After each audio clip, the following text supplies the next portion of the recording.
One day I'm gonna be everything I wanna be. I don't let it get the most of me. One day I'm gonna be free. I wanna be everything I'm gonna be. My future right in front of me. One day I'm gonna be free.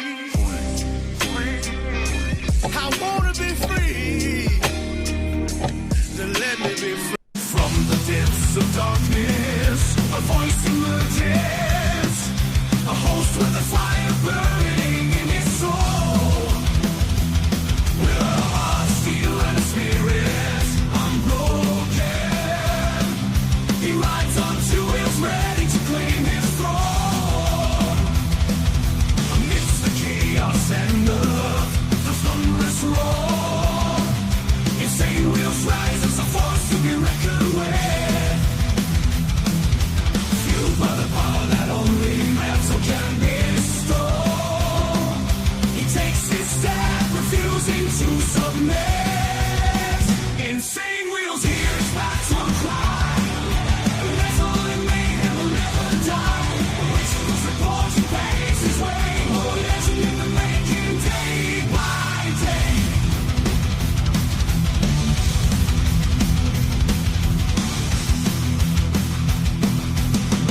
Wow, we got a lot of shit going on this morning. Hopefully everyone's enjoying themselves and their thirsty Thursday morning. Absolutely. So, as you guys can see from the title here, Trump Board of Peace remarks amid Middle East tensions. That is happening this morning.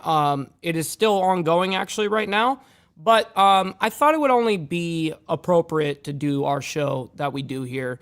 To not just focus on one entire story, which is primarily what we're going to do today. We're going to be focusing on the Board of Peace. But there is a couple of things that happened overnight, early this morning as well, that is newsworthy, and we're going to be talking about it a little bit before we get into the Board of Peace and the live stream that's happening regarding that. So, nonetheless, let's go ahead and let you guys know what we're going to be discussing. So U.S. thwarts ISIS prison break of 6,000 fighters in Syria happened yesterday, this morning. And it says, according to Fox News reporter Trey Yingst, the U.S. thwarted a near catastrophic prison break of 6,000 ISIS fighters. Syria. U.S. officials described the interception as a multi-agency effort that just came out this morning, an hour ago. And then we also have something that happened yesterday, last night. Trump administration inches closer to major conflict with Iran. Of course, that's something we're going to be discussing today as well. And then UK police, ex-Prince Andrew, arrested following Epstein file case. Bruh. It says here, London police arrested the former Prince Andrew on over alleged misconduct while in office. This comes after weeks of revelations over his friendship and dealings with convicted sex offender Jeffrey Epstein. The former prince was also arrested on his 66th birthday. What? Yeah, that's crazy. And then, of course, we're going to be talking about the Board of Peace, and we have that whole thing going on right now. So, of course, before we get all into it, let's make sure we do our call to actions quickly.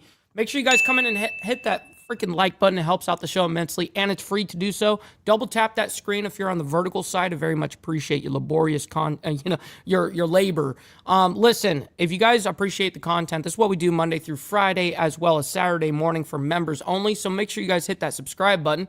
And since we're talking about money, please consider becoming a member starting only at $3.99 a month. We're making sure we're not breaking the bank out there with anybody.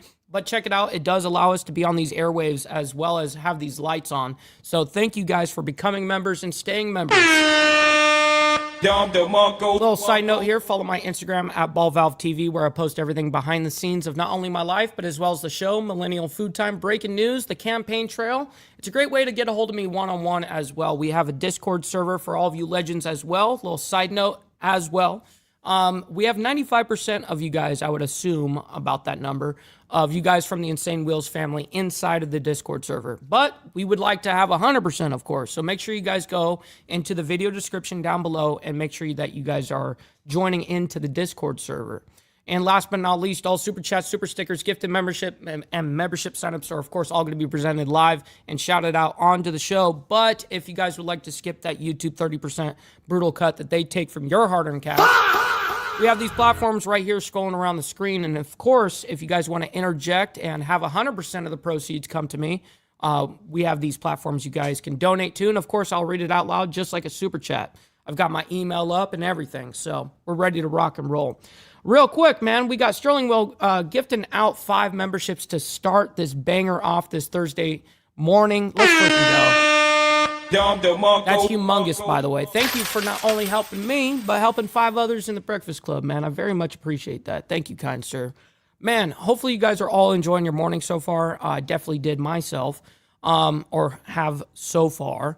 But nonetheless, let's go ahead and bring this up, and we have a couple of things that we need to discuss this morning. The very first thing is, just an hour ago, U.S. thwarts ISIS prison break of 6,000 fighters in Syria. We need to get through this real quick. It's very quick. To some breaking news that we are following here at this hour as we stay international. Now, according to Fox's Trey Yingst, he says exclusive U.S. thwarted near catastrophic prison break of 6,000 ISIS fighters in Syria. U.S. intelligence officials describe on... Shit. What's up, R-Pole? Hopefully you're enjoying the morning as well. And by the way, let's see. I think, I might be wrong, but I think Motobomb is sending over his people this morning, and I very much appreciate the raid if you have done that. If you haven't yet, he said he set it up. So thank you for that, Motobomb. As well as the coffee crew. Machine Lies, I see you up in the building. Shout out to you. Hopefully you're enjoying your morning. We also have Jack Talcott. Good morning, kind sir. Hopefully you're having a wonderful morning so far. Definitely know that we are. And blessings all the way around. Multi-agency effort that was overseen by Tulsi Gabbard to keep... Really? TVT? Someone else confirm that for me. Hardened terrorists from returning to the battlefield. Again, this information all coming in. So what I'm going to do is bring you kind of the latest that we're getting from Trey and officials there over at Fox News. Now, they say this was the kind of prison break officials say could have changed the region and perhaps even the world overnight. Nearly 6,000 ISIS detainees described by a senior U.S. intelligence official as, quote, the worst of the worst. Yes, Carney is a part of the coffee crew, my man. So they must have raided, because Carney's live streaming at the same time, so is Motobomb and a couple of other streamers, but they both send their people over. So Carney, thank you for that as well. We got Brother Dwayne in the building. Shout out to you. Great to see you in the chat as well. We got Miss Lotus as well as Prez and SNS. Thank you guys for all being here. Held in northern Syria as clashes and instability threaten the Kurdish-led Syrian Democratic Forces. The guards responsible for keeping the militants locked away and preventing a feared ISIS resurgence. U.S. officials believe that if the prisons collapsed in the chaos, the consequences would have been immediate. A senior intelligence official telling Fox News Digital, quote, if these 6,000 or so got out and returned to the battlefield, that would basically be the instant reconstruction. Well, yeah, instant reconstruction of ISIS right there, in Syria in particular. Of ISIS. Again, that is a quote there from Fox News Digital. In an exclusive interview, the official walked Fox News Digital step by step through the behind-the-scenes operation that moved thousands of ISIS detainees out of Syria and into Iraqi custody, describing a multi-agency scramble that unfolded over weeks with intelligence warnings, rapid diplomacy, and a swift military lift. I'm not going to lie, this shit is a little wild. 6,000 ISIS fighters breaking out, doing a prison break, and this just happened an hour ago. The risk, the official explained, had been building for months. In late October, Director of National TVT, does it actually work, though?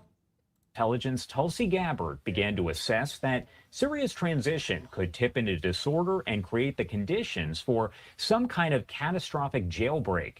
The ODNI sent representatives to Syria and Iraq at the time to begin early discussions with both the democratic forces there and the Iraqi government about how to remove what the official repeatedly described as the most dangerous detainees before events overtook them. Those fears sharpened there early last month as fighting erupted in Aleppo and began spreading eastward. Time was running out to prevent any sort of catastrophe there. Again, this has all been thwarted. Yeah, this is a big deal, actually. Okay, let's go ahead and get through these two other things real quick before we get into the live stream of Board of Peace with Trump. First, we're going to talk about Trump administration inches closer to major conflict with Iran. Reports show we, of course, know this. This was reported last evening. And let's just see if there's any explanations of the recent explosions that had happened in the last couple of days over there in Iran. I believe it really kind of started yesterday with a couple of explosions. All right, you're watching live now. I'm Austin Westfall. We're getting in some reporting from Axios. This is Barack Ravid. What's up, AU? We got America Uncensored in the chat. Good morning to you. He's, of course, incredibly plugged into the sources closest to the Trump administration. Steve Easy. And in some cases to the Netanyahu administration. We've been following Barack Ravid's reporting so closely as the she's sleeping right now? No, I don't see her. She must be under the ottoman. Yeah. Gaza war was in the middle of those fighting phases, and now we're in phase 1 and 2 of the Gaza peace plan. And real quick, before he gets into that, Sterling Wheel coming in with the 420. Love that that number. Wall Street is bored of peace. Buy gold and silver. I like what you just said right there, Constantine. Yes. The government ain't gonna like you saying that shit, or the economics professors, or anybody that's involved in economics for the government and the U.S. dollar. And oh yeah, so I agree with you. By the way, buy gold and silver. They hate me saying that shit. They hate anybody saying that. Ravid saying this. But thank you, President Sterling. Trump made it rain. Closer to a major war with Iran could come sooner and be much bigger than most recognize, sources are telling him. I'm also reading some new reporting from the New York Times that says the rapid buildup of U.S. forces in the Middle East has progressed to the point that President Trump has the option to take military action against Iran as soon as this weekend. Shit, what's up, No-No? According to administration and Pentagon officials Papa Penguin speaking with the New York Times. The Times says that President Trump has given no indication that he has made a decision about how to proceed, but the drive to assemble a military force capable of striking Iran's nuclear program, its ballistic missiles, and accompanying launch sites has continued this week, despite indirect talks between the two nations earlier this week. We're going to be joined by Professor Alon Burstein in a moment here. I don't need that. Before we connect with Alon, let's get the latest reporting from Fox's Doug Luzader on the negotiation process between the U.S. Yes, that's the part I want to hear. I want to hear that part. And Iran on ramping down Iran's nuclear program. What's up, Kerry? My man, good morning. Some mixed messages from Iran, but President Trump says he's looking for a diplomatic fix here, backed by a clear threat of military action. Iran's state television showing live look at fire that shit. exercises and saying the country would shut off the critical Strait of Hormuz waterway, a show of force while talks move forward with the United States. You know, in some ways it went well. They agreed to meet afterwards. Vice President J.D. Vance describing the talks with some tempered optimism. They're being led by administration envoys Jared Kushner and Steve Witkoff. A new window And good morning to you, Rabbit of Chaos. Great to see you. opportunity has opened, under which we had the second round of the negotiations with the United States. At the same time, though, Iran has threatened military action of its own. And some question whether Iran can be trusted in these talks. If indeed Iran doesn't demonstrate any good faith, although the latest reporting indicates that they may have agreed to some sort of a framework, we don't know the details, then the United States would be prepared to launch strikes. And the U.S. buildup of firepower in the region has been considerable, with more on the way. Okay, real quick, let me back that map States up. would be prepared to launch strikes. And the U.S. Right here. Look at that. All right. You guys can see we are surrounding the area of all of basically the Middle East. Everything up there from on the Mediterranean Sea side, from the west side of Israel, essentially. We got in the Red Sea. We got Persian Gulf.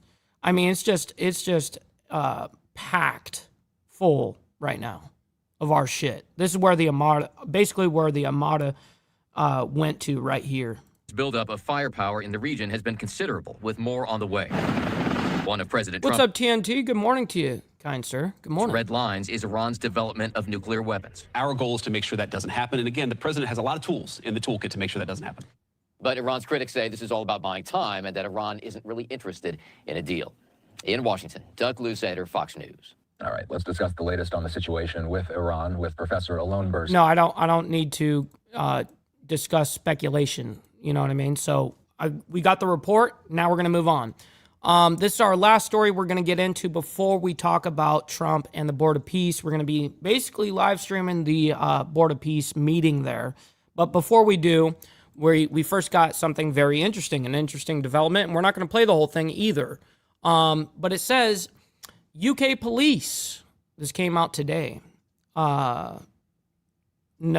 Yes, it did come out today. Ex-Prince Andrew arrested following Epstein file release. Shit. Bruh. All right, let's go ahead and bring this up, and we'll quickly discuss it.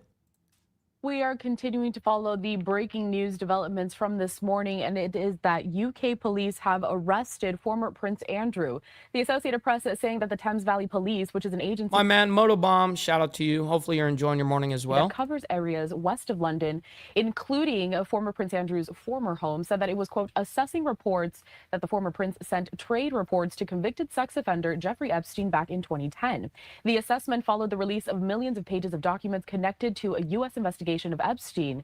Former Prince Andrew is featured a number of times in those documents. Joining us now just to break down everything we know I appreciate that, Grow, on for this sure. developing story is Josh Rom. He is a UK-based journalist. Josh, we've had you on before to talk about this specific topic, but this breaking news, I mean, it's really making so many headlines. It really is. This is a shocking development in the Epstein saga. Oh my God, I got a question for this guy. Why are you gay? Real quick, we got Brother So Loud over there from the boondocks of North Carolina. My man, shout out to you. Good morning. And we got my man, Virginia Chaos, coming in as well. Shout out to you, legends, man. Good morning. The tentacles of Jeffrey Epstein, this controversy, where it's going. But what we do know, we have a senior member of the royal family has been arrested. This is the first time that a senior member of the royal family has been arrested in modern times. So what do we actually know? So Thames Valley Police have released a statement saying that they arrested a man in his 60s from Norfolk. Now, in the statement, they did not name the prince explicitly, the former prince. Oh, wow, TNT. That's interesting development as well, man. Did not know that the USS Eisenhower is being decommissioned.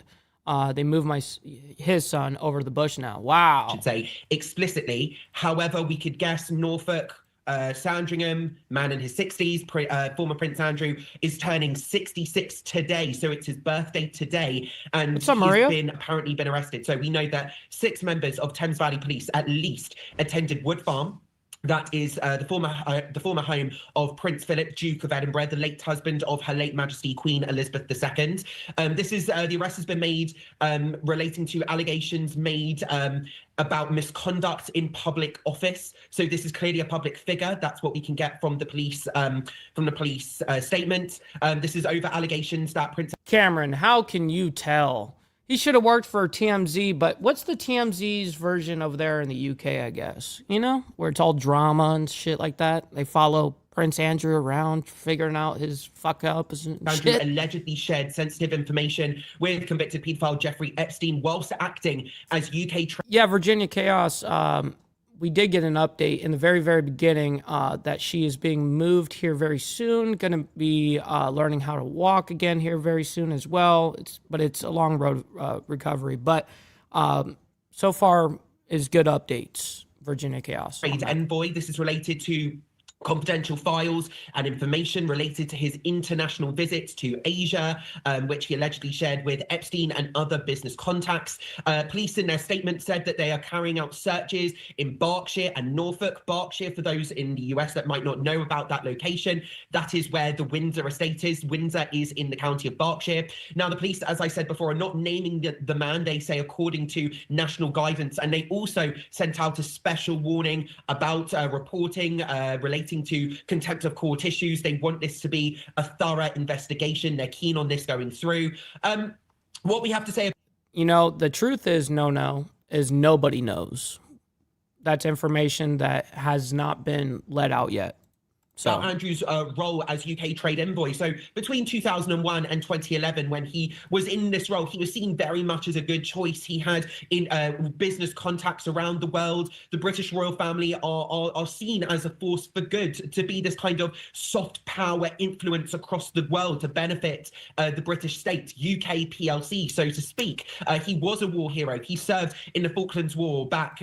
Man, this guy is saying a whole lot of nothing. He's enthusiastic for absolutely zero reason. We're going to move on into the main story here. We've got enough. We got the facts of what happened there. Anyways, we're going to move into Trump Board of Peace remarks amid the Middle East tensions, as you guys know and very well are aware of if you follow Insane Wheels. Let's go ahead and bring this up and we'll discuss what's happening here. Let's see if I can close the chat. Yep, here we go. And we're going to speed it up, of course. This is what you see everybody, different countries that are part of the Board of Peace, different powerful people, different officials. Does everybody like the music? Yeah. So we're going to go ahead and skip ahead. During this, it is read out. We're going to skip ahead here because it's a full-on live stream. It's being done right now as we speak. You know what I mean? We're skipping ahead because I know it's going to be a long opening with these guys trying to figure out what the fuck they're going to do. And I thought about it. And I really don't care about what these guys have to say in the beginning. We want to get to what Trump is, getting up there and talking and with the officials. Here we go. Okay, here we go. That we now see President Trump walking up. Want to lift up the audio here and listen in live and uninterrupted. This is a big day and lots of people watching, and especially from other countries, the leaders of, as you know, the other countries, because we have a large group of leaders, and the ones that aren't here are watching on Zoom. I hope they enjoy it. And the press, we appreciate it very much. So respectful. You've been so respectful of what we're doing. What we're doing is very simple: peace. It's called the Board of Peace, and it's all about an easy word to say, but a hard word to produce: peace. We're going to produce it, and we've been doing a really good job. And some of these leaders that are with us have helped me very much during just this first year. We have a first year like probably no other ever in our country, because we settled 8 wars. And real quick before he goes on to say here, I have a poll for you guys to answer. And the poll is, Board of Peace is a ... Is it a W or is it an L? I want you guys to answer. Okay? Just letting you guys know. Also, make sure you guys hit that like button, double tap the screen if you're on the vertical side, and make sure you subscribe. This is what we do Monday through Friday, reporting world news, geopolitics, American news, American politics, breaking news, all of it. And then Saturday morning, we have our members only, man. So it's a great time. I think a ninth to come. It's turned out to be a tougher one. I thought that was going to be the easiest one. But with war, you never know what's easy and what's not so easy. But we've had a great relationship, and I've become friendly with so many of the people. And I appreciate you being here. These are great people. These are great leaders. And the people that are watching by closed circuit and open circuit in many cases, they're so proud of it. They want it to be open. But they become incredible friends of mine. And, we rebuilt our country in my first term. And now we're at who's a leftist mod point that the United States has never seen before. We broke 50,000 on the Dow. They said that would take 4 years. We broke 7,000 on the S&P. They said you couldn't do that within 4 years. It would be impossible.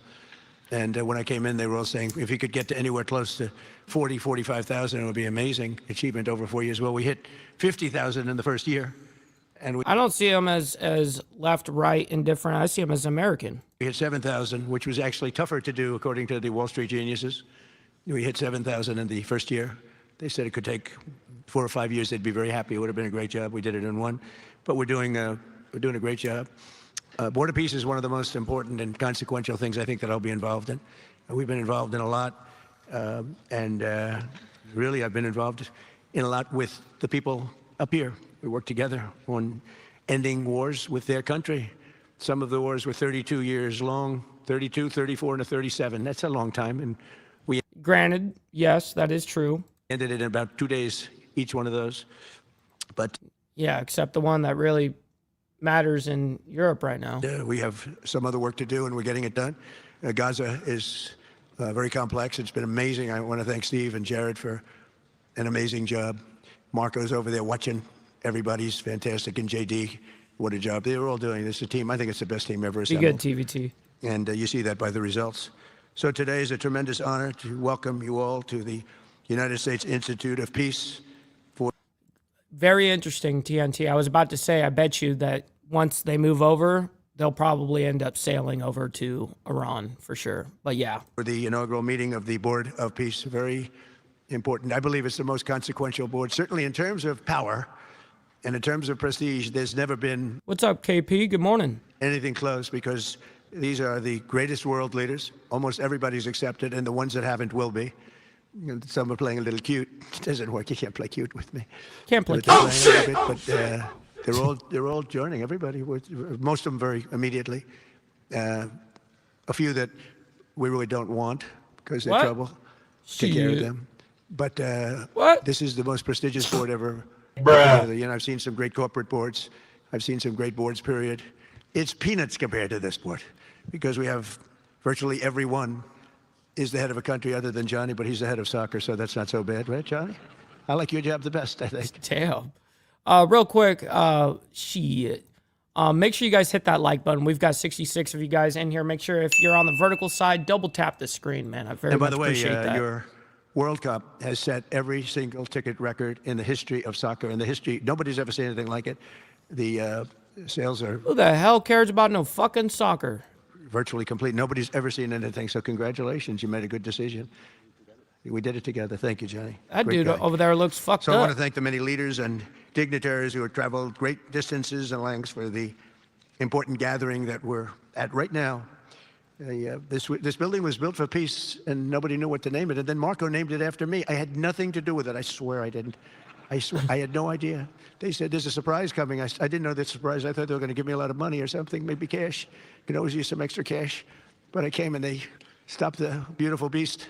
I got out very safely, I'm sure, and looked up, and there it said, Donald J. Trump on the building. And when I say that had nothing to do, nobody believes it, and that's okay. But I appreciated it. That was Marco and JD and a group got together and they did that, and I just thought it was very nice. And it makes me work harder. We're going to have to work harder. We're going to have to make this building much more important. It's brand new. They built it for peace, but nobody occupied it. You know, nobody knew what the purpose of it. But the architecture is so beautiful, and it was with the meeting rooms, the reception rooms. It's really amazing. Who would think that it was built without anybody? Yes, that's very, very true, Sterling. But I am caring more about what's happening over there in Gaza than what's fucking happening with soccer. In mind, or anything in mind, and then the State Department took it over. They liked it. Marco came over one day. He saw this. He said, "This building is great," and he actually claimed it. Right? He claimed it, and that's what he does. Where is Marco? I said, Marco, is that true? You claimed this building. You took it away from about 5 groups that wanted it. That was done very quickly, very methodically. But it was really, really built so beautifully in such a beautiful building. But we worked together to ensure the brighter future for the people of Gaza, the Middle East, and the entire world. I think that the Board of Peace, because it's mostly leaders and unbelievably respected people, but mostly leaders of Middle Eastern countries, countries from all over the world, and they've been very generous with money also. And the United States, which I'll say in a moment, is also very generous with money because there's nothing more important than peace. And there's nothing less expensive than peace. You know, when you go to wars, it costs you 100 times what it costs to make peace. And we have a man at the end right there. What's up, Stacks? Good morning to you. Great to see you on this thirsty Thursday morning. They're smiling because you learned that after 30 years of fighting, right? 30 years of fighting, we got it done. I want to thank you very much. That was a great thing you did, you and your new friend. This thing right here is actively going on. The Board of Peace remarks over there with the whole Board of Peace. Came to my office and they said, I've been fighting for 22 years. Now you're there for 23 years, right? But I've been fighting for 22 years. That's all I've done is fight this gentleman. And his counterpart was there for 7 years. He said, I've been there for 7 years. All I've done is fight this gentleman. And we had it worked out in about 24 hours, right? And it's been a good piece of that. I think they've become friends. I'm not sure I'm allowed to say that, but I think so. I think they've become friends, right? Right. Great. Stand up. Stand up. These are 2 tough cookies, too.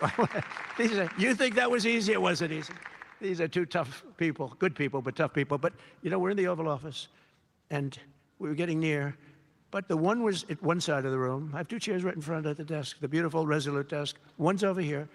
One's on the other side of the room. I said, folks, could you get a little closer? Well, I don't know. They felt very uncomfortable. You know, they've been killing each other for 32 years. So I say, can you get a little closer? After 1 hour, they were right next to each other. We made a deal. They hugged, they signed, and we had peace with two very important countries. And I'll never... That's a fucking objective W, actually.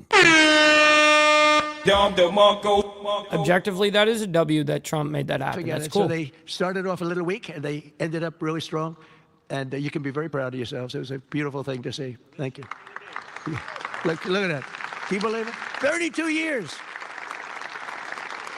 Yeah, I mean, hated each other for 32 years. Damn. Thank you very much. But we're honored to be joined today by Prime Minister Rama of Albania. President, where is President Milei? You're another one, I'll tell you. Where is President Milei? I endorsed him. I'm not supposed to be endorsing people, but I endorse, when I like people, you know, I've had a very good record of endorsing candidates within the United States. But now I endorse foreign leaders, including Viktor Orban, who's here, and others. And I endorse this gentleman, Milei. He was a little behind in the polls. He ended up winning in a landslide. I just endorsed the Prime Minister. Well, yeah, motherfucker, you go ahead and endorse somebody. Yeah, you just gave them a humongous spotlight that they never did have. Japan, you know? She was in a tight race, but was probably going to win. And she won in the largest number in the history of Japan. So she likes me a lot. But it was an honor, and you're doing great. Oh, look, they're sitting right next to Victor. I think, but ultimately, I think I'm going to end up endorsing. Hey, look, as long as... Dude, no doubt, Steve. No doubt. It works, it's okay with me. But the endorsement seems to be working in foreign countries, too, so that's good. But nice to have you both, Victor. Nice to have you both. Very proud of you. The Prime Minister of another, really just a great guy, Pashinyan of Armenia. President Aliyev of Azerbaijan. I love saying that name now, you know. At the beginning, it was giving me a hard time. Yeah, because he probably didn't know how to pronounce it at all. Now I love saying it. It's a beautiful name. I mean, I'm illiterate and retarded as fuck anyway, so, I mean, I wouldn't be able to pronounce it after hearing it 30 times. I love it. His Majesty, King Hamad bin Essa Al Khalifa of Bahrain. Bahrain. Thank you. Thank you. Where are you? Where are you? He's so rich, he can sit there. He can sit wherever the hell he wants. You know, he can sit up in the corner. He can sit up top. He might take a piece of this building, Marco. He'll take 25% of the building for about $6 billion. Oh, shit. Thank you. And you've been very generous also. We appreciate it. Prime Minister Hun Manet of Cambodia. Raise your hand wherever you may be. Because, yeah, hi, how are you? Congratulations. That was another one, right? We did a good job with that one. Prime Minister Madbouli of Egypt. Thank you very much, and say hello to the General/President. Okay? Prime Minister Orban of Hungary, who has my complete and total endorsement for election.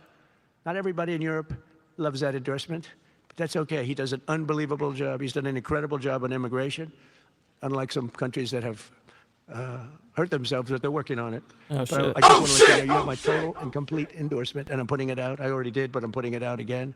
Damn. Putting the light out there. And you're coming up with an election, and I think you should be good. I'll tell you, Milei did pretty well. He was a little down, right? And then he ended up winning in a landslide. So yeah, I don't know. AU? Not sure. That's pretty good. You're going to do great, Victor. Thank you very much for being here. I appreciate it. You run a great country. A man that I really like a lot is, he's definitely tough. I don't want to fight him.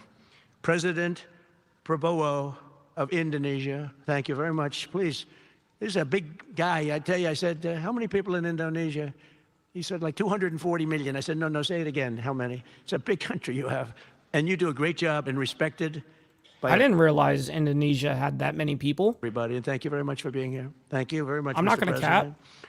President Tokayev of Kazakhstan. Thank you very much. What a country that is. It's a wonderful country and a rich country, in case anybody has any question. We have some very rich people here today. President Osmani of Kosovo. President, thank you very much. Great job you're doing, too. Thank you very much. Prime Minister Sharif, I like this man, of Pakistan, because there was some fighting going on when I got to know him, and your Field Marshal. General, great general, great field marshal, a great guy. And I got to meet the Prime Minister. And he said in front of our Chief of Staff, Susie Wells, who's right here, he said, you know, nobody knows this, but I believe that President Trump saved 25 million lives when he stopped the war between us and India, right? You made that statement? I said 25 million lives, could have been much more, actually. But it was really a beautiful thing. You said that in front of a group of people they walked out. They don't think about it, but you're talking about that kind of lives. That war was raging. Planes were being shot down, right? And it was Pakistan and India. And I got on the phone with both of them, and I knew them a little bit. I knew Prime Minister Modi very well, actually. But I got to know Pakistan through a little trade. They were trying to make too good a deal, and I got a little upset with them. And in the end, they got what they wanted, right? And they made a good deal. And I got to like them, the Prime Minister, the Field Marshal, who's a tough man, good fighter, right? Good, serious fighter. I like good fighters, actually. And when I heard that they were fighting, I picked up a certain newspaper. I won't tell you which one, because it's fake news generally. But I picked up this newspaper, and I saw that Pakistan and India were really going at it. And then it got worse and worse, and many planes were shot down. It was all out. And I called them, and I said, listen, I'm not doing trade deals with you two guys if you don't settle this up. They said, no, that has both of them. They didn't want to do that. I said, no, it has to. If you don't do it, I'm not doing a trade deal. We're not doing a trade deal. And they do a lot of business with the United States, and they sort of softened up all of a sudden. And all of a sudden I read where there was a little bit of a pullback by one and the other, and all of a sudden we worked out a deal, right? But I said, if you fight, I'm going to put 200% tariffs on Trump is like always like this. A few moments later. Each of your countries, which essentially makes you not allowed, you can't do any business. And one of them, I won't say which one, said, no, can't do that. They both wanted to fight. But when it came to money, it's nothing like money. When it came to losing a lot of money, they said, I guess we don't want to fight. And we solved that deal in 2-3 days, right? And we did. We said, these are two very powerful nations. These are two nuclear nations. And I don't want to say what was going to happen, but, bad things happen. So, Prime Minister, I want to thank you, because that was a very big deal. People have no idea. A lot of them say, oh, well, they weren't fighting. They were fighting. 11 jets were shot down, very expensive jets. And they were all in. Both of them were all in, and now they're not. And I think we'll always be able to settle up with them. Real quick, make sure you guys hit that like button. We have 104 of you guys in here. Make sure you guys double tap the screen if you're on the vertical side. Very much appreciate your very laborious work there. Listen, you guys don't have to like what's going on around the world, but you guys can like it for me and what we do here. So thank you. I really do. I think you're going to have, it's a lot of progress was made even in the relationship. And Prime Minister Modi also, he's a great man. He's a great guy. They're all great. But I was very proud of it. President Pena of Paraguay is president. President, thank you very much. Young, handsome guy. It's always nice to be young and handsome. Doesn't mean we have to like you. I don't like young, handsome men. Women, they're like, men, no, I don't have any interest. Good. That's right. That's right. Thank you very much. You're doing a great job, too. His Excellency Prime Minister Al Thani of Qatar, just a great man, a great man and highly respected. And he's working with a man who is amazing. I always say he needs a public relations agency, because you do so much good and they have you down as evil. And you're not evil. You help us so much, and you're such a good ally. And I just want people to know that. And the Emir is incredible, smart as you can be, a great leader. And he cares so much for the people. And he cares so much for the Middle East. So I want to thank you very much and send my regards. Your country has been a great help. So, surprising to some of the people writing out there, but now they'll start changing their tune, because it's true. I only tell the truth. Prime Minister Don of Romania, wonderful people. The Romanian people are fantastic, fantastic people, like you're fantastic. And a lot of them come and work in this country and help us in this country, as you know, and it's they are just really, really solid people. President Mirziyoyev of Uzbekistan, who is where? There he is, and a friend of mine. He's got one of the most difficult names in history, but that's okay. It doesn't matter. Your country's doing great. You're doing great. And just no problems. Every time I see him, nope, we're doing good. No problems. And General Secretary To Lam of Vietnam. Vietnam is incredible as a country and as a force. And it's an honor to have you. A really great honor to have you. A lot of respect. A lot of respect for your country. Get on with it, Trump. I want to express my gratitude to Vice President J.D. Vance, who is a fantastic man. He's a fantastic talent. He was a great student, They went to one school. He graduated. You know, most people, if you watch some of the people that were at the event in Munich, they didn't graduate quickly from college. They had everything they could do. There was one young, attractive woman. She was unable to answer questions. And she didn't do so well like J.D. did in college. J.D. graduated in a 4.5-year college in 2 years.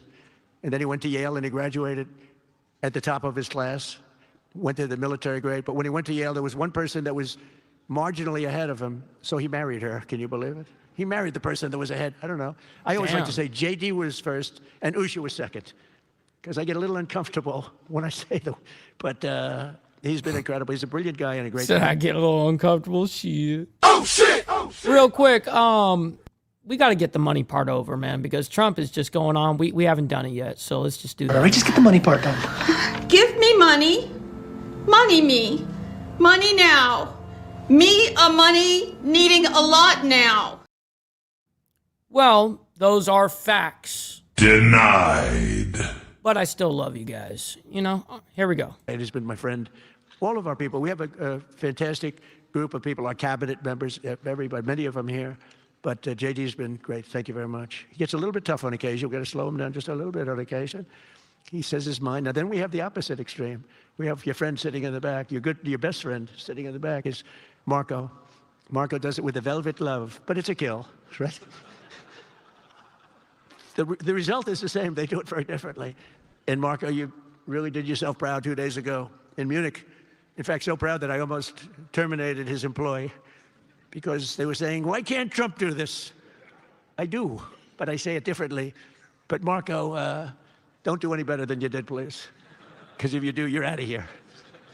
But no, I want my guys to do great. And the acclaim he's gotten and the acclaim JD gets is great. We have smart people. And when you see the representatives there, like Gavin Newsom, he didn't know what he was doing. They didn't even know why. He didn't know why he was there. Or AOC, she was unable to answer a simple question. And she could have said, well, I'm studying it, and I'll report back to you next week. You know, you can get away with that. But she just went, it's actually, I think it could be a career-ending answer, because for 25 years, anybody running against her, I think Susie is going to use that little piece of stuff. It was not good. It was not good. That was not a natural. So I want to thank JD. I want to thank Secretary of State Marco Rubio. They're extraordinary. I want to thank Special Envoy for Peace, Steve Witkoff, who has been unbelievable. You know, I took Steve because I was a developer in New York, really successful, actually much more successful than Steve, but I don't want to say that. I'm not going to say that, Johnny. I refuse to say it. But I saw something in Steve. Steve's a great negotiator. Everybody loved him. All these developers, and they're tough. You know, New York developers tend to be on the tough side. And you know, most of them hate each other. Like a lot of the people in this room hate each other. You know, it's sort of natural, I guess. But we're bringing love back into the room like the old days. But everybody loves Steve. Every developer, the worst, most evil people, horrible human beings, actually. And they love Steve. So I remember this, and we had some conflicts, to put it mildly, in the world. And I said, Steve, how would you like to be Henry Kissinger Jr. that doesn't leak? I said, are you a leaker, Steve? No. He didn't even know what the word meant, and it's true. I always say Henry Kissinger, who was one of the great leakers of all time, by the way. Richard Nixon said to him, Henry, who's leaking all this stuff? I don't know, Mr. President. It was Henry. It was like, these are little stories I like telling you. But Steve has been unbelievable. Everybody likes him. Ukraine loves him. Europe loves him. Russia loves him. I mean, there's nothing wrong with this. He goes to see President Putin. Didn't know Putin. I set him up a meeting to see. I said, how's Steve doing? Sir, he's still inside. Oh, that was an hour. I call back. Tell Steve to call me when he's finished. I want to find out what the hell is going on. We want to end that war. Trump. A few moments later. So he's still inside.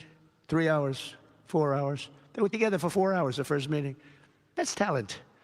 And they get along. I mean, people like or don't like Putin or Zelensky. They get along. Same thing with Zelensky. I mean, they all love Steve, and Steve's doing a great job. That's a tough one. That's a much tougher one. Yeah, so far, he's only given accolades to people on the stage so far. There really hasn't been any discussion yet.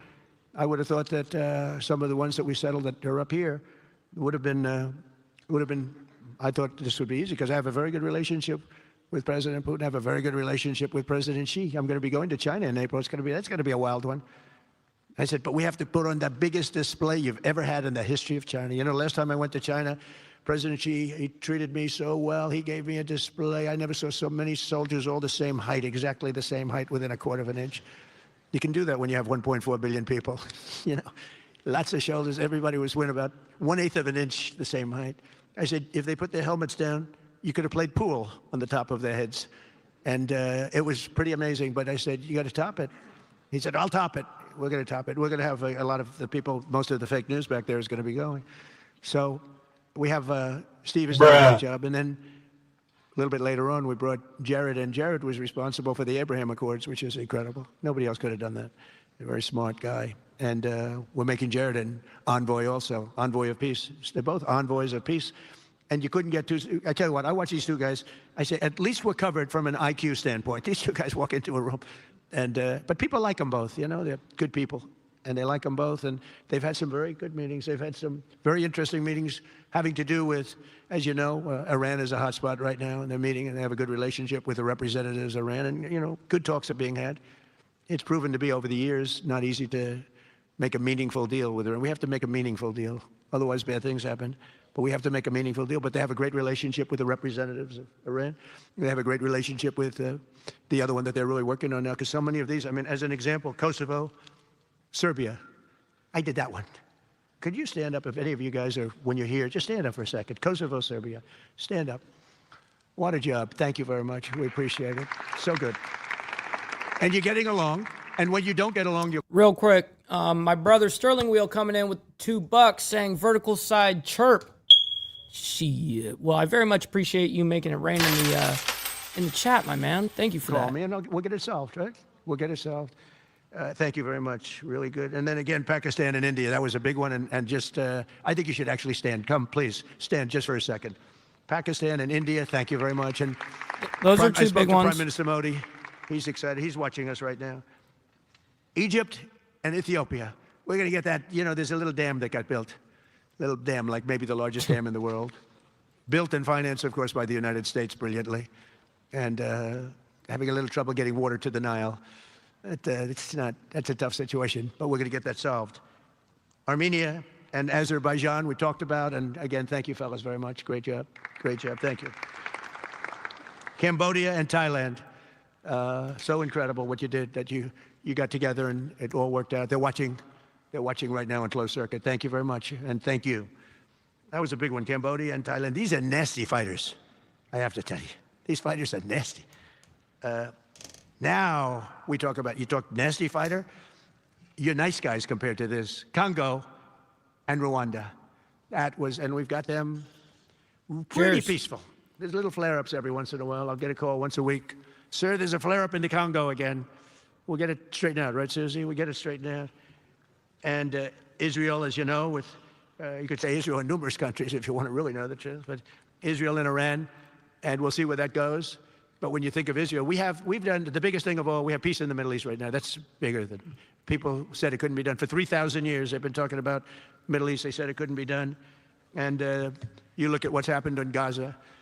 And one of the keys to it was when we took those beautiful, magnificent, we just ordered 22 more of them, updated model. The B-2 bombers are incredible. I never understood the B-2 bomber. I'd watch, it's a wing. And I've never quite understood that, Johnny. I'd look at it, I'd say it was beautiful, but what does it do? It carries very big bombs. And it went into Iran, and it totally decimated the nuclear potential. And when it did, when it decimated that, all of a sudden we had peace in the Middle East because there was a black cloud hanging over the Middle East. Man, there is no peace in the Middle East, man. And if that wasn't done, that cloud would have been there. And countries like Saudi Arabia, countries like Qatar, countries like, nobody could have signed. You would have had that threat. Nobody could have had, you couldn't have had peace in the Middle East. So now we may have to take it a step further, or we may not. Maybe we're going to make a deal. You're going to be finding out over the next probably 10 days. But this meeting today is proof with determined leadership, nothing is impossible. When I took office, the war in Gaza was raging. You know, I actually don't know the name of the strain of this one, and I just got it. Raging with thousands of people being killed and no end in sight. Today, thanks to unrelenting diplomacy and the commitment of many of the great people in this room, we have 59 countries signed up on Gaza. Think of that. We have, it's amazing. But all the people, many, really so many in this room, the war in Gaza is over. It's over. There are little flames. Hamas has been, I think they're going to give up their weapons, which is what they promised. If they don't, it'll be, they'll be harshly met, very harshly. Yeah, that's what he's talking about, Sterling, especially with this whole board of peace. Yeah, he's talking about a piece of the Middle East. Yeah, I get you. Matt, they don't want that. All this stuff like they don't mind dying. They told me that's not true. Everyone said, oh, they don't mind dying. No, they don't want to die. They said, we don't want to die. People don't want to die. The ceasefire was held, and every last remaining hostage, both living and dead, has been returned back home. Think of that. That was an impossibility. And we did hundreds of hostages, but the last 20, and I always said to Steve and Jared, I said, the last 20 are going to be very tough, very, very tough. And we got them back. We got the living back, and then we only got about 16 of the dead, and we said, well, you got to get them all. You promised them all. And they dug and dug and dug. You can imagine it's a job that's brutal. And Hamas really did a lot of that work, and you got to give them credit for that. They brought the last one home a week ago, and we got all 28 of them, living and dead. The amazing thing, because I've never seen anything quite like it, the parents of the dead, they knew their boy was dead. This case, boys, all boys, men, but to the parents' boys, they knew their boy was dead. They wanted that dead body as much as if he were alive. And when they got them back, there was great sadness, but there was great joy too. They wanted it as much as the people that got their sons back alive. But we got a lot of people before those 20, Steve, what nobody talks about, but hundreds of people. We did a good job, and you guys did a fantastic job. I want to thank every nation that helped us achieve this monumental breakthrough, saving countless lives, and really bringing peace and bringing the concept of peace, because nobody thought peace in the Middle East. I've always heard peace in the Middle East is impossible, and it's turned out not to be. And we do have some work to do with Iran. They can't have a nuclear weapon. It's very simple. You can't have peace in the Middle East if they have a nuclear weapon. And they can't have a nuclear weapon, and they've been told that very strongly. Since the hard-won ceasefire of last October, the United States and our partners have facilitated the delivery of vast amounts of humanitarian aid, numbers that nobody's ever seen before. In November, the United Nations Security Council unanimously approved the Board of Peace, and last month in Davos, we welcomed over 24 members to this very important new organization. And we are very closely working with the United Nations. In fact, I'm going to speak to the Secretary General in a little while. He's a good man, and I've had a good... Man, I got to take a break from this motherfucker real quick. You guys got to embrace your fuck-ups, by the way. Just embrace them. Don't beat yourself up over past mistakes. You are going to fuck up again in the future, quite possibly in a most spectacular fashion. Why worry about yesterday's fuck-ups when you have tomorrow's fuck-ups to look forward to? You are a fuck-up, and fucking up is part of your growth process. Embrace the process. Embrace the process. All right. Fucking, we're good. All right, here we go. Relationship. Other than in my last speech, they did turn off my teleprompter. You great out there, Motobomb. My teleprompter didn't work. I'm sitting in front of all of you people and more. I had no teleprompter. I knew I was in trouble because I'm walking up. The teleprompters are over here. I had the most beautiful speech ready. I was all set to knock them dead. First, I had an escalator that stopped. You know that. It's going up. Boom. It's lucky my movie star first lady was in front of me because I put my hand on a certain part of her body, and I was able to stop my fall. Otherwise, because she had no trouble. I said, boy, that was a very sharp stop, Johnny. So I said, that was strange. I've been on a lot of escalators. That's never happened before. I will not be gone 2 hours today, Sterling. Usually it stops very slowly. This was just boom. But our first lady was right in the proper location for me. I'm waving to people, and she was holding on a little tighter. She knew what was happening. She did. She said, that's a very successful movie out right now, like #1. Can you believe this? And it's a big movie. What's up, Tiffany? Good morning. Great to see you on this thirsty Thursday morning. Movie star. And I always say it's trouble because I always say there's not room in one family for 2 stars. I told them that we can't have 2 stars in one family. So I don't know what that means, but it's not good. But it is good because we're proud of her. She did people in the United States love the First Lady, and she did the movie, and it's become the biggest selling documentary in 20 years. Can you believe? The theaters are all packed. Women especially, they go back and they see it 2 or 3 times, 4 times. But together we're committed to achieving a Gaza that is properly governed throughout. The whole area is going to be, so many countries that have really nothing to do with the Middle East, but they may be somewhat close by. They're all involved. They want to go in and fight. They tell me all the time, we'd like to send soldiers to fight if it's necessary. And I don't think it's going to be necessary. We have 2 countries that want to go in and do a number on Hamas. I said, I really don't think I hope it's not going to be necessary. because they made a promise, and they promised me get rid of their weapons. Looks like they're going to be doing that, but we'll have to find out. That's their side, by the way. That sound that you hear, that's their side. I'm sure they're going to fix that here momentarily. It's no longer a hotbed of radicalism and terror. And to end that, we have please fix today, it. and I'm pleased to announce that. Thank you. Kazakhstan, Azerbaijan, UAE, Morocco, Bahrain, Qatar, Saudi Arabia, Uzbekistan, and Kuwait have all contributed more than $7 billion toward the relief package. That's great. Thank you, fellas. Thank you. And many more are contributing, too. So the numbers are, you know, this just started. This is our first meeting. But every dollar spent is an investment in stability and the hope of new and harmonious. It's a region that's so important. It's so vibrant. It's so incredible. The people are so incredible, but we want to have a harmonious Middle East. The Middle East is amazing. So many friends in the Middle East. They're so smart. Sometimes they're too energetic. That's the problem. You know, a lot of people aren't energetic. Sometimes they're a little bit too energetic. These are great people. The world is now waiting on Hamas, and that's taking place. And it's the only thing that's right now standing in the way. We have Lebanon with certain things that we're working on that are very important. We have to solve the problem of Lebanon, but it's relatively small in terms of what's been done. And again, the key was getting rid of the nuclear potential, because Iran would have had a nuclear weapon based on everything we found out since within 1 month. We can't let that happen. So many of our friends in Europe are attending today, and we're eager to have them become full members. They all want to become full members, and we've had a great response from Europe. And Europe is, you know, it's where I come from, where so many people come from that are in the United States. But we have a great relationship with Europe. We have a great head of NATO. He is a fantastic man, and he's doing a great job, really great job. I'm excited to announce that Norway has agreed to host an event bringing together the Board of Peace. Oh, I thought when I saw this note, I'm excited to announce that Norway, I thought they were going to say that they're giving me the Nobel Prize. Oh, this is less exciting. Bruh. It says, I'm excited to announce that Norway, and I'm saying, oh, great, I'm getting the Nobel Prize, finally. Finally, they got it right. But I don't care. I don't care about Nobel Prize. I care about saving lives, just so you understand. We play and Stop we the cap. do what we have to do. I only have one thing. I don't want to see people killed from parts of the world that are very far away from the United States. Well, of course. I do believe that, of course. And if I have an ability to turn off wars, I want to use that ability, because it's people, millions of people. It's like the Prime Minister said, 25 million people maybe. And that's a small number compared to what it could have been if you really think about it, right? No, I want to save lives, and I don't care about prizes. And the UN Office for Coordination of Humanitarian Assistance is raising $2 billion for the support of Gaza.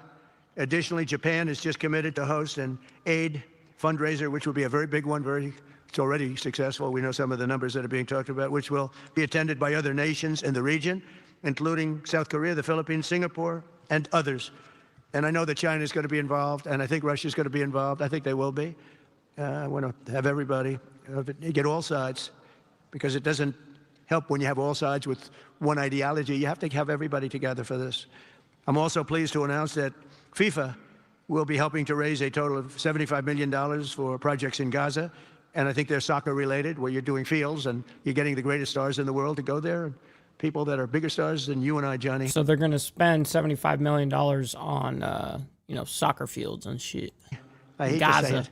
You know, I met one of your great stars who came to the White House, as you know, and my son was very excited. These are great people.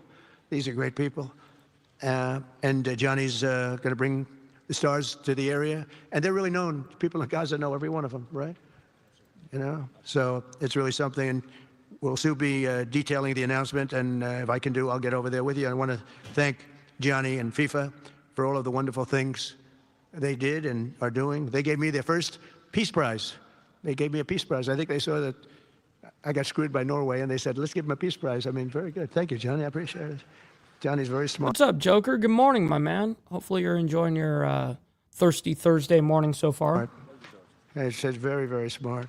The nations represented here today, just in closing, are not just contributing money. Some are also pledging personnel to help preserve the ceasefire and secure a very enduring peace. We have to have enduring peace. Having peace, knowing it's going to blow up in 2 weeks, doesn't mean anything. In particular, Indonesia, thank you very much. Indonesia. That's a great country. Thank you very much. Look at him, man. Look how tough he is. You think it's easy dealing with him? Look at that face. You are a tough cookie. And we say it lovingly, too. We need strength. You say, he doesn't mind.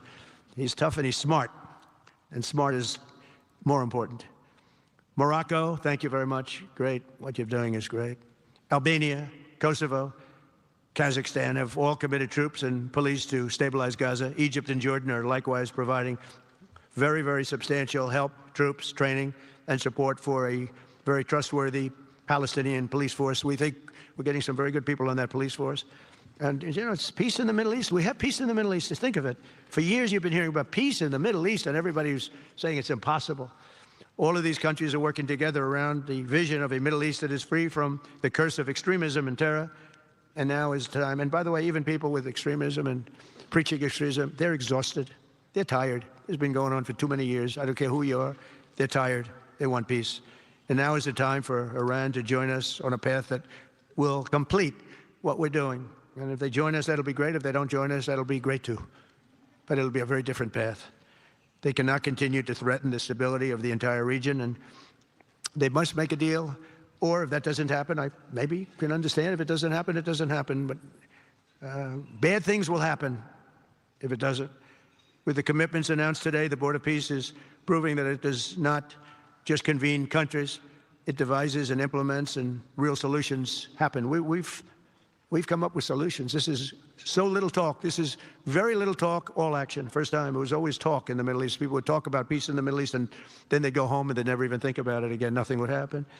We're providing a model for how responsible sovereign nations can cooperate to take responsibility for confronting problems in their own regions. The Board of Peace is showing how a better future can be built, starting right here in this room. And I want to let you know that the United States is going to make a contribution of $10 billion to the Board of Peace. Thank you. And we've had great support for that. Now, he said that he was going in closing, so I would assume he's just about done. That number, and that number is a very small number when you look at that compared to the cost of war. What's up, Marilyn? Good morning. That's 2 weeks of fighting. It's a very small number. It sounds like a lot, but it's a very small number. So we're committed to $10 billion. By the way, make sure you guys hit that like button. We have 141 people in here. If you guys are on the vertical side, make sure you guys double tap that screen. I appreciate that. Together we can achieve the dream of bringing lasting harmony to a region tortured by centuries of war, suffering, and carnage. They say 3,000 years. And hopefully we can lift up the eyes of the world to envision how other intractable conflicts can be settled. So many conflicts, they say, are impossible to settle. We got to settle. We got those 8 that we settled. Most of them were said to be not settlable. And they not only got settled, they got settled within days. More impossible problems can be solved as we go along this very beautiful path. I think it's a beautiful path. I think it's such an important day. Even the weather's beautiful. We walk in, it's beautiful. Everything's beautiful. But the ancient wounds can be healed, and they are indeed ancient. This has been going on for so many centuries that our entire planet will be a better, safer, more beautiful, and more peaceful place for us all. We're going to be working with the United Nations very closely. We're going to bring them back. I think the United Nations has great potential, really great potential. It has not lived up to potential. The 8 wars, I never even spoke to them about one of them, and I should be speaking to them about all of them. Someday I won't be here. The United Nations will be, I think, is going to be much stronger. The Board of Peace is going to almost be looking over the United Nations and making sure it runs properly. That's exactly what I was hoping this shit wouldn't be. Another fucking United Nations, another fucking NATO, another political theater for the world. Another stage. But we're going to strengthen up the United Nations. We're going to make sure its facilities are good. They need help, and they need help money-wise. We're going to help them money-wise, and we're going to make sure the United Nations is viable. And you have some very good people at the United Nations, can do a good job. But as I said, I've said it for years, United Nations has tremendous potential. A lot of people didn't like what I said. They said, oh, you shouldn't say that because, you know, we don't care about the United Nations. No, it's really very important, and I think it's going to eventually live up to potential. That'll be a big day. So I want to thank everybody for being here. You're my friends. You're great leaders. You're great people. W Megadeth, by the way. And I can honestly say, you know, you're strong leaders. You're tough leaders in many cases. And every single one that I'm looking at that's right here, I've gotten to know and I've gotten to respect. And really, you're friends of mine. And if I can help you at all, you let me know. But this is going to be something, the Board of Peace will be something that, the likes of which I don't think anybody's seen before. And thank you all very much. It's a great honor. I'm going to ask J.D. Vance to come up and say a few words. Thank you very much. No need for that. All right, ladies and gentlemen. Woo. All right, we got through it. W to everybody that's here. Let's fucking go.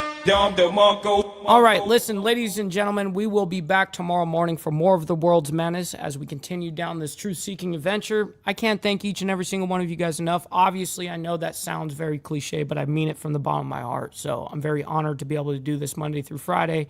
And then, of course, Saturday morning for members only, man. It's such a fucking good time. All right, guys, we'll be back tomorrow morning. And until then, God bless everyone. Be safe and stick around for the raid for the rest of the comments over there from JD Vance and the rest of the Board of Peace because it's still going to be going live. So I'm sending you guys over there. So, all right. Much love. We'll see you guys very soon. From the depths of darkness, a voice emerges. A host with a fire burning in his soul. With a heart, steel, and a spirit. He rides onto wheels, ready to claim his throne. Amidst the chaos and the thunderous roar, insane wheels rise as a force to be reckoned with. Fueled by the power that only metal can bestow. He takes his stand, refusing to submit.